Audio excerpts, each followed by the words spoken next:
Yo, what up guys? Old School Dan here. It's coming to you live from my backyard. If you want to pick up Silvera Secrets before it's gone forever, click the link in the description right now. I actually want to give you a quick update on the shirts that I'm coming out with. The Bubble Gut series. It's not the Bubble Gut series. I just came out with that literally as I'm speaking right now. But I'm working on the shirts. I sent over the design to the designer right now. He's gonna be working on it. He's gonna make it super cool, and he's the right guy for the job. I just know it. But I'm super pumped because I gotta do some samples and different types of shirts. But I'll keep you guys updated on that. But with that being said, again, if you want Silvera Secrets before it's gone forever, click the link in the description right now. So here we go.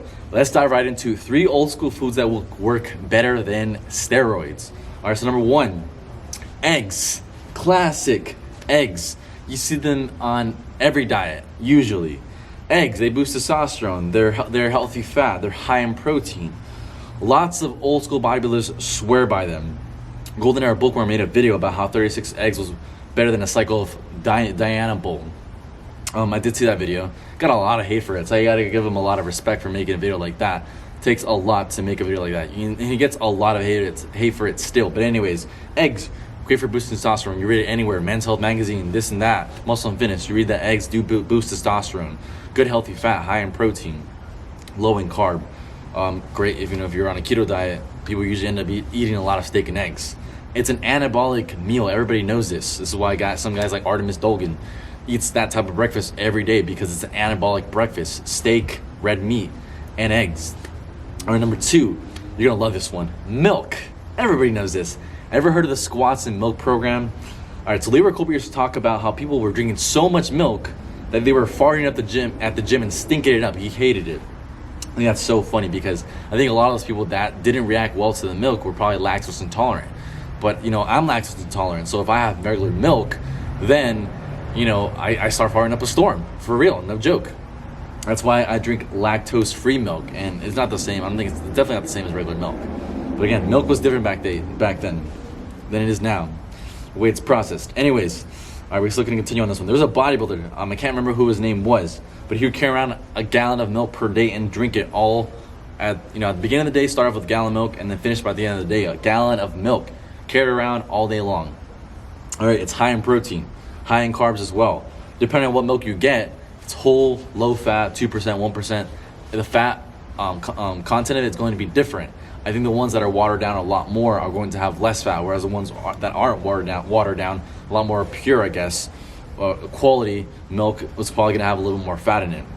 Also, it doesn't really matter which one you take. It's all personal preference.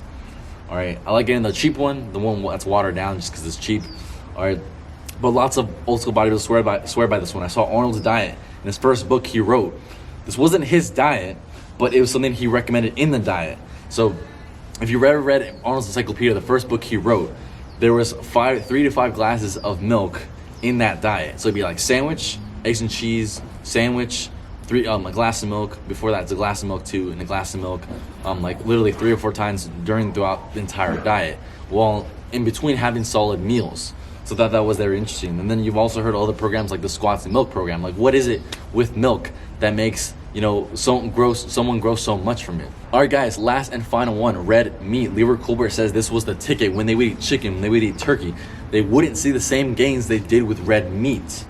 All right, it's the creatine, I believe, in the red meat that makes you stronger. It gives you more energy. If you don't know about creatine, if you don't know about the ATP, definitely do some research on that. I highly recommend you look into it. But like I mentioned earlier at the beginning of the video, steak and eggs. Why do you think they chose these 2 foods together? Because they're an anabolic power couple. It's no brainer that old school bodybuilders knew how to make gains in the simple way as well. This food, red meat, is rich in zinc and is known to boost testosterone. And I believe eggs are probably rich in zinc as well. And they're also known to boost testosterone. Like, you go to any Men's Health, Muscle and Fitness, yada yada, any bodybuilding magazine, you'll see that. You'll learn about how to boost testosterone. They'll put eggs in there. They'll put red meat. Like, all these really old school bodybuilding foods that I thought were interesting. I had to share with you guys, because again, I think if you want to make gains in the most simple way possible, and for sure way, guaranteed, go old school.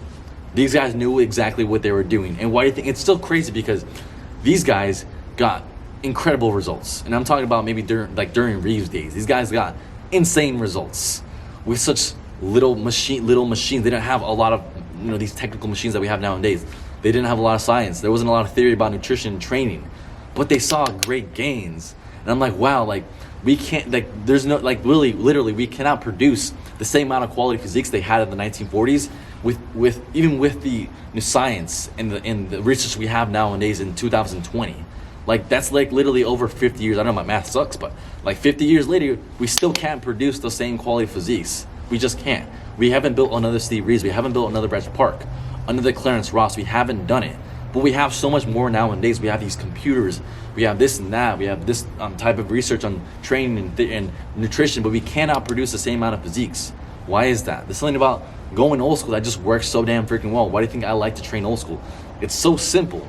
It's so easy, and it's just so like it's like that one book, how to make old school bodybuilding gains for dummies. How to make gains for dummies. Go old school. It's so freaking simple. All right, guys. Hope you enjoyed this video. If you guys got any comments, leave them below. Drop a comment below. What you think about all these free foods? Give your opinion on old school bodybuilding and its greatness.